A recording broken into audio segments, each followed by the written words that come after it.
The Indiana County Department of Human Services joins us here this morning. Our conversation brought to you by Marcus and Mack, a law firm representing injured people. Lisa, good morning. Good morning. Have you missed me? Yeah, it's been 2 days. 2 whole days, since we last spoke with you. But when we did speak with you on Wednesday, talking about the ERAP program, the news was pretty encouraging on Wednesday, and that was good to hear. Yes, and actually I have another update for you. So since Wednesday, when I had given out the numbers that we had had so far, we actually had 18 more applications come in since Wednesday, so that's good. Now, 2 of those have already been approved, and 5 of those are pending, so that's, again, meaning we're waiting on people to send in their documentation. So that's good. So 7 of those 18 have either been approved or they're now pending, waiting for people. So 11 more had to be denied, but 5 of those people no longer needed assistance. So on Wednesday, we had 1 person that no longer needed assistance, but on yesterday afternoon, when I received these numbers, 5 more people said that they're good. They figured out how to pay their bills, and they got up to date. So that's exciting. Yeah. And also, we had 2 more households file duplicate applications. So we can't, we just have to do 1 application per household. Yeah. What else was different from Wednesday? We had an extra person. We went from 2 to 3 of people who no longer are living with their in the rental. So you have to be living in the rental to be able to receive the help. And we had 3 more that were they just couldn't show anything COVID related. There wasn't enough change in anything that had happened. So that actually went from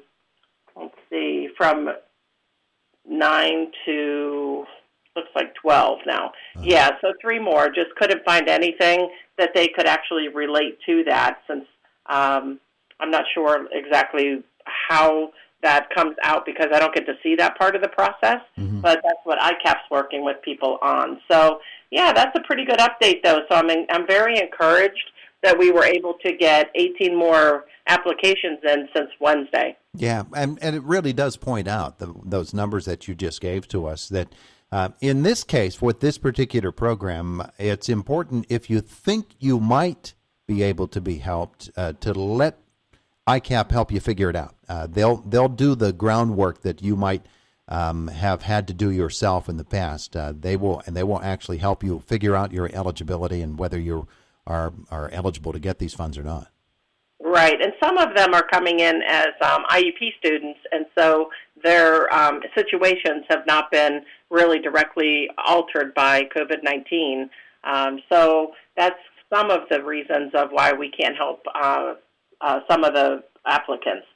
But another thing that I wanted to tell you, too, I had a little conversation with John Smathers yesterday, and he was able to explain to me a little bit better about this geo-targeting. Yeah. So I thought you might be interested because I am still fascinated by this. So basically what he told me, so the over 41,000, so 41,052 impressions have actually been put out over. Facebook is the largest target area because it seems to be the most widely known social media platform.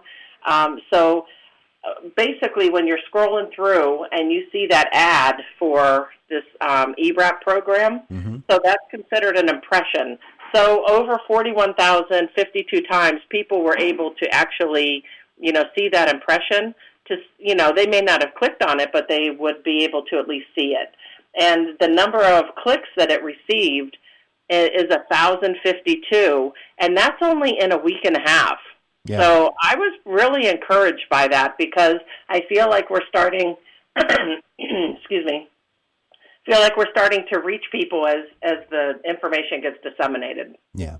So let's explain again to people what the program is, what ERAP stands for, and how it can help people who are renters. So ERAP stands for Emergency Rental/Utility Assistance Program, and it is only for renters. No homeowners are able to partake in this funding, but coming down the road, we're hoping, like from the next stimulus package, that will maybe help some homeowners that are facing foreclosure issues. At this time, nobody knows how that money's coming down, so nothing has been decided on that. So any renter in Indiana County is eligible for this money if they meet the income guidelines, and if you're unemployed at this time, you are automatically qualified if you can meet the income guidelines. So anybody unemployed should be calling ICAP to see if they're eligible for any of this funding. You must be a renter, and you should be behind on your rent and or a utility to see if you can get assistance. Now, we're also able to help in a current situation. So let's say that somebody became unemployed last month and now they're having trouble paying this month's rent. Then we would be able to help in that situation as well. So we're really, really wanting people to understand, as long as you're a renter and you meet the eligibility guidelines and the income guidelines, we want you to try to call ICAP to see if you, in fact, can be approved for this program. Absolutely. Okay, so let's get some ICAP contact information. Somebody's listening this morning, they say, I don't even know what ICAP is or what ICAP does. How do I get in touch with ICAP? Okay, ICAP's telephone number is 724-465-2657. Say it one more time because it usually takes me twice to write a phone number. 724-465-2657. They can also email ICAP at help@icap.net. And ICAP is spelled with two C's, ICCAP. So the word help, H-E-L-P, at ICCAP.net. Yes. Okay. All right. So that's how this is happening, and really we know that folks know what ICAP is and what ICAP does, but just wanted to put that out there, that if somebody has not used ICAP's services before or been involved with ICAP, they might have that question in their mind today. How do I get this thing to happen? So that's how it does happen. And it's a wonderful program that is out there for people, and it can be debatable whether or not Indiana County is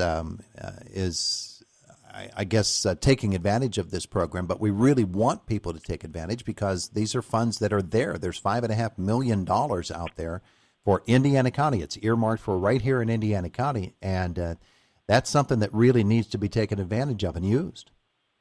Absolutely. Like I said, we're really pounding the pavement on this because once the money, if we do not spend, at this time, it's 65% by the end of July. If we do not spend that amount, which is just under $3.6 million, and we're not even close. We're not even close to that number. Mm-hmm. We're just like a needle in the haystack right now.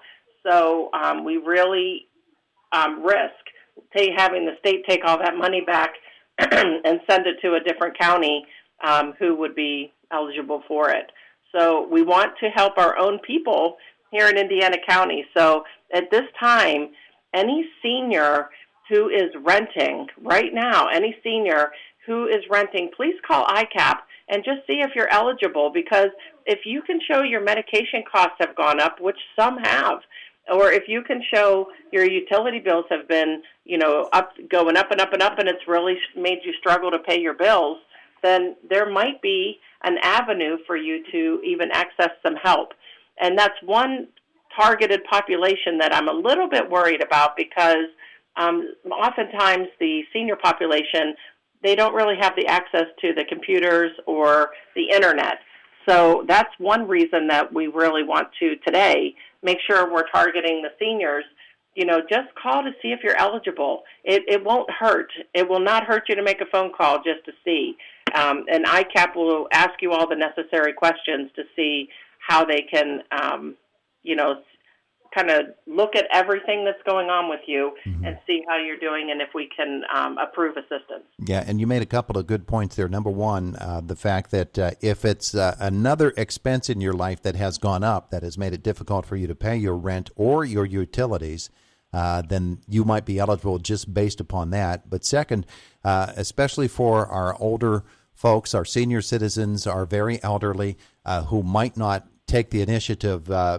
Everybody has some young people in their lives, some people who could be savvy enough to help them out. And so younger folks who know people who are senior citizens who are renting and might be having a bit of a struggle, this is a wonderful thing for you to do for them, to be able to help them. So if you're younger and you know some senior folks who might be able to benefit from this program, that's what you got to do. You got to reach out, and you have to be the one that steps forward to help them out.